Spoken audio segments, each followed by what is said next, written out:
Hello, I'm Dr. Nagaraju, consultant dermatologist, cosmetologist and hair transplant specialist, Shweta Skin and Hair Clinic, Kukatpally. ఈరోజు మనం జనరల్గా మాటికి mouth ulcers చాలా మందిలో వస్తాయి. అసలు మౌత్ అల్సర్స్ మనిషికి ఎందుకు వస్తాయి, అసలు దానికి న్యూట్రిషనల్ డెఫిషియన్సీకి ఏమైనా సంబంధం ఉందా, దానికి స్ట్రెస్కి ఏమైనా సంబంధం ఉందా, లేదా అన్నీ బాగున్నా కొంచెం అల్లు నోట్లు శనిలాగా ఇంకేమైనా ఇబ్బందులు ఏమైనా వస్తాయా, and other auto immune conditions ఏమైనా ఉన్నాయా, ఆర్ మ్యాలిగ్నెన్సీస్ ఏమైనా ఉన్నాయా, ఆర్ కొన్ని రకాల మెడికేషన్స్ వల్ల ఏమైనా వస్తుందా అనేది మౌత్ అల్సర్స్ గురించి ఇవాళ తెలుసుకుందాం.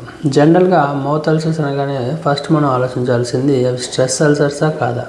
సో ఒక అల్సర్ యొక్క structure and morphology and site of the అల్సర్ని బట్టి అది స్ట్రెస్ వల్ల వచ్చిందా, అదర్ రీజన్స్ వల్ల వచ్చిందా, అండ్ దాని డీటెయిల్స్ అనేటువంటి మనకు ఐడియా వస్తుంది.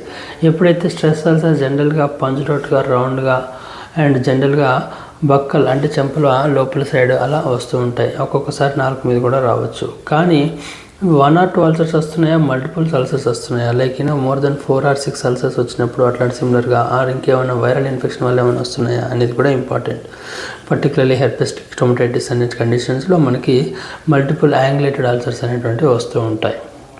అండ్ నెక్స్ట్ ఏంటంటే కొన్ని రకాలైనటువంటి మెడికేషన్స్ వల్ల కూడా వీళ్ళు get stress type of ulcers, దానిలో కొన్ని రకాలైనటువంటి డెఫిషియన్సీస్ ఉండడం వల్ల కూడా వస్తూ ఉంటుంది.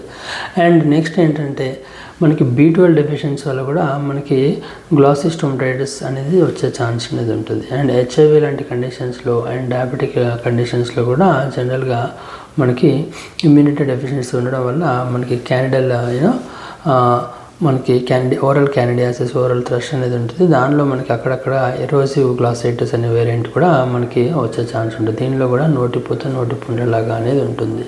సో ఇన్ఫెక్షన్సే కాకుండా particularly viral like herpes and coxsackie and జనరల్గా బయట జరిగేటువంటి ఫ్లూ లైక్ సిమ్టమ్స్ కలుగజేసేటువంటి వైరస్ లైక్ రుబెల్లా ఇట్లాంటివి కూడా మనకి చేస్తాయి. అండ్ దాంతోపాటుగా మెడికేషన్స్లో anti epileptic medications like phenytoin కానీ ఆర్ యాంటీబయాటిక్స్ లైక్ పెన్సిలిన్స్ కానీ అండ్ ఫ్లోరోక్వినోన్స్ కానీ అండ్ అజిథ్రోమైసిన్ కానీ క్లారిథ్రోమైసిన్ కానీ సో ఇట్లాంటివి. అండ్ ఆల్సో కొన్ని late night sleeps and stress and dietary deficiencies like B1, B3 and also మనకి B12 డెఫిషియన్సీస్ ఇవి కూడా మనకి మౌత్ అల్సర్స్ కలుగజేయచ్చు. దాంతోపాటుగా మనకి కొన్ని రకాలైనటువంటి auto immune conditions like pemphigus so and also మనకి కొన్ని రకాలైనటువంటి ప్రీ మ్యాలిగ్నెంట్ కండిషన్స్.